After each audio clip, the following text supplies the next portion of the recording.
Oke, selamat datang di pembahasan kita. Kali ini kita bakal bongkar ide-ide Robert Greene yang jujur aja sering banget kontroversial dan disalahpahami. Soalnya gagasan dia tentang kekuasaan, rayuan, dan penguasaan tuh bener-bener mengubah cara pandang banyak orang soal interaksi manusia. Yuk kita lihat apa sih sebenarnya maksud dia.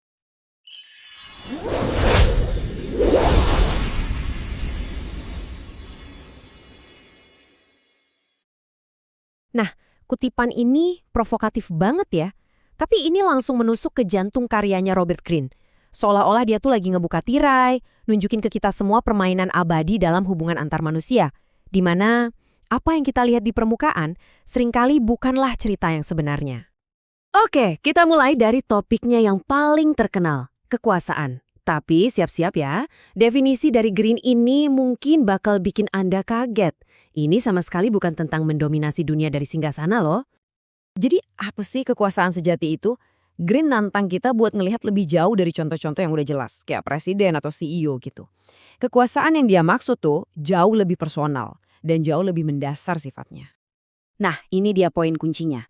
Menurut Greene, kekuasaan sejati itu bukan soal mengendalikan orang lain. Sama sekali bukan.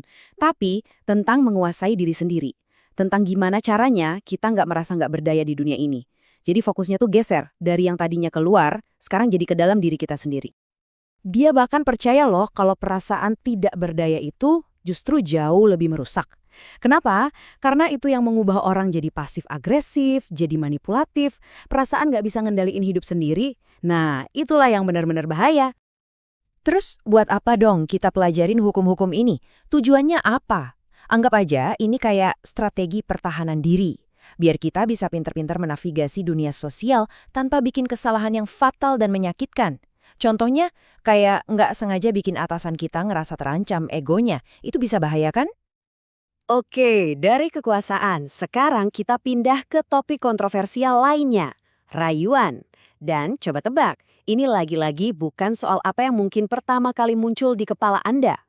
Nah, untuk memahami apa itu rayuan, cara Greene ngejelasinnya unik nih. Dia mulai dari kebalikannya dulu, si anti perayu. Dia nunjukin sifat-sifat apa aja sih yang justru bikin orang lain jadi jaga jarak.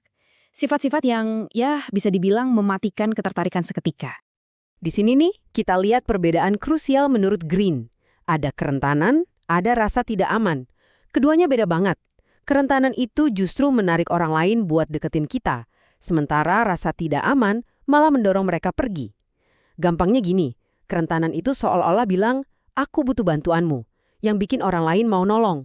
Kalau rasa tidak aman, itu kayak teriak, aku cuma peduli sama diriku sendiri. Bikin orang lain jadi males kan? Oke, tapi mungkin Anda bertanya-tanya, dari mana sih semua ide yang kedengerannya ada sinis ini datangnya? Jawabannya ternyata ada di masa muda Robert Greene sendiri yang ternyata kacau banget dan penuh keputusasaan.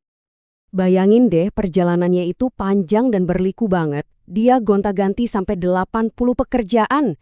Ini tuh sebuah pencarian tujuan hidup yang lahir dari pengalaman-pengalaman pahit, dari ngadepin manipulasi dan politik kantor. Dia ngeliat langsung gimana permainan itu jalan dan seringnya dia ada di pihak yang kalah. Tapi ironis banget. Tepat di saat dia udah jadi master dalam memahami kekuasaan, sebuah kejadian acak tiba-tiba bikin dia jadi sama sekali nggak berdaya. Di tahun 2018, sebuah sengatan tawon menyebabkan stroke masif yang melumpuhkan sisi kiri tubuhnya. Tiba-tiba aja, kemampuannya buat lari, mendaki, berenang, bahkan buat ngetik dengan gampang, hilang begitu saja. Pengalaman ini ngasih dia pemahaman yang benar-benar mendalam. Bukan cuma teori dari buku, tapi pengalaman nyata tentang apa artinya ketidakberdayaan. Ini pelajaran pahit yang nggak akan pernah bisa dia baca dari buku manapun. Nah, krisis pribadi ini anehnya justru malah memperkuat filosofi yang udah dia kembangin jauh sebelum dia kena stroke. Filosofi bahwa kekuatan tertinggi itu datangnya dari penguasaan. Dia punya pandangan yang menarik nih soal passion atau gairah. Menurut dia, kita harus berhenti nyari-nyari passion, yang seringkali kan datang dan pergi. Sebaliknya, kita harus menemukan apa yang dia sebut tugas hidup kita. Sesuatu yang secara alami kita ngerasa ada tarikan ke sana, bahkan pas prosesnya lagi ngebosenin banget sekalipun. Terus gimana cara mencapainya? Dia ngejelasin ada fase magang. Di sini prioritas utama Anda cuma satu, belajar. Jadi kayak spons aja, serap semuanya. Nggak usah pusing mikirin gimana caranya bikin orang terkesan. Dan yang penting, belajarnya sambil praktek. Katanya otak kita itu emang dirancang buat belajar lewat tindakan. Jadi tujuannya itu benar-benar buat dapat keahlian, bukan ngejar status atau gaji gede sesaat. Bahkan kalau harus kerja dengan gaji setengahnya pun, ya lakuin aja demi ilmunya. Oke, yang terakhir, dan ini mungkin ide Green yang paling menantang dari semuanya, yaitu kita semua harus berani menghadapi dan bahkan menggunakan sisi gelap atau sisi bayangan kita.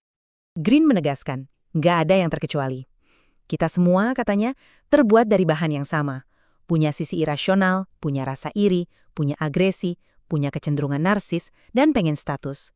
Bahkan orang-orang hebat kayak Gandhi atau Martin Luther King Jr. sekalipun, mereka juga manusia yang punya kekurangan. Jadi berpikir kalau Anda itu suci dan bebas dari sifat-sifat ini, itu justru bahaya. Itu namanya superioritas moral. Jadi, tujuannya bukan buat ngilangin sisi gelap Anda. Itu mustahil. Anda nggak bisa lari dari situ. Tujuannya adalah mengakuinya. Sadar kalau itu ada. Karena kesadaran diri itulah satu-satunya cara buat bisa mengendalikannya. Sarannya adalah, jadilah narsisis yang sehat. Maksudnya, salurkan energi gelap itu, rasa marah, frustrasi, ke sesuatu yang produktif. Ke sebuah karya kreatif misalnya. Luka dan frustrasi terdalam Anda, itu bisa jadi bahan bakar buat karya terbesar Anda. Ini kayak alkimia, mengubah logam biasa jadi emas. Tapi prosesnya terjadi di dalam diri kita. Jadi, Anda nggak akan bisa lari dari sisi gelap Anda. Pertanyaan satu-satunya adalah, gimana Anda akan menggunakannya? Dan inilah kesimpulan utamanya. Karya Robert Greene itu bukan buku panduan buat jadi manipulator.